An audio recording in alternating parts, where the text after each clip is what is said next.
arch, and this arch is partially open. If you were to follow it, what should be the next arch in the chain looks like a wall.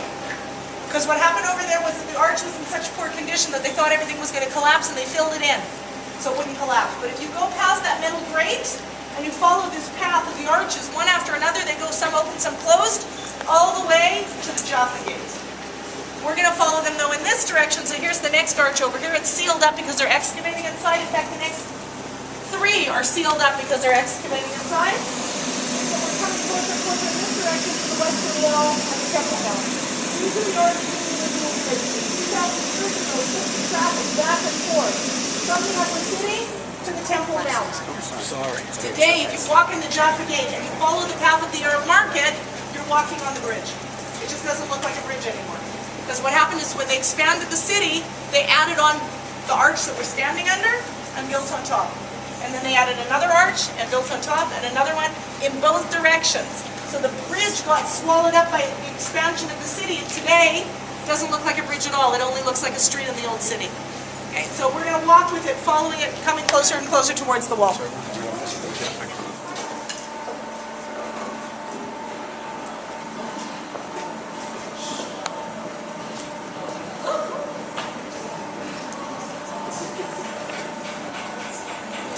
Every time I come, and I'm here a lot, it's different. Because they're constantly excavating. Everything that was It's a process that they're excavating. Here, all the seals here, it's like carrying some backwards. Feeling it, it's right.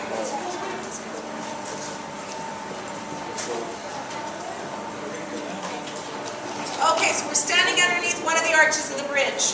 Again, if you follow the path of the arches in that direction, one after another, you'll come to the Jaffa Gate. But we're following them in this direction. So behind us here, there's only one more arch. It's the largest of all the arches. It's the one that connects to the western wall. And it's known as Wilson's Arch. Because Charles Wilson was the British archaeologist who found it and figured out what it was. And that's the way archaeology works. If you find it, we call it after you. So we've got Wilson's Arch and the western wall behind us. If we go out in this direction, we come out in the men's praying area outside of the western wall plaza.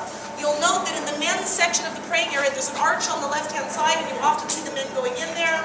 Right? I know some of the men may have themselves gone inside. We women, we see the men going in there, we're always dying to know where they're going. Okay? They come in underneath Wilson's Arch. It's an extension of the men's praying area. It's very important to the men in the summertime when they don't want to get baked out in the sun. The women have shade from the bridge that goes up to the Temple Mount, the Mulberry Bridge. But the men have no shade. So the men move indoors. Also, on Mondays and Thursdays, boys come from all over the world to have the bar mitzvah celebrations at the wall. Not this month, right? In the Jewish calendar, when we have a leap year, we don't have an extra day, we have a whole extra month.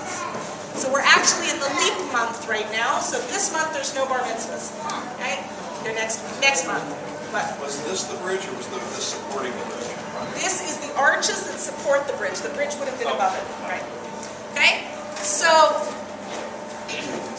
if it's raining outside, you can't open the Torah scroll, the men move indoors. Right? What happens to the women, the mothers, the aunts, the sisters, the grandmothers who want to see the bar mitzvah? They come in here, which is the ladies' section of Wilson's Arch. Okay? And of all the places at the western wall, it's the one place that has fancy chairs, wooden chairs that fold down with cushions. It's climate controlled, has nice lighting. It's beautiful. Okay, this is the street level from 2,000 years ago. We're walking here. We're walking here now. That's what you're looking into is a big potato. Fishes in the marketplace, and then dump them in the mikveh before they come home. You always dump them in a ritual bath the first time. Okay?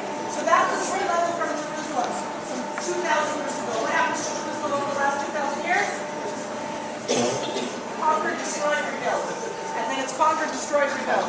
So you end up with layers, like a trifle. Okay, that's the street level from 2,000 years ago. Where we're standing is the street level from the First Crusade, which is 1,000 years later. Right? And the street today is where?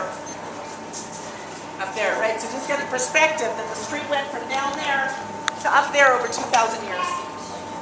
Okay, if any of the women, sorry guys, you have to do it from outside. Oh, wait. If any of the women want to go inside and see come in. You can move the curtains, it's fine. Go in and have a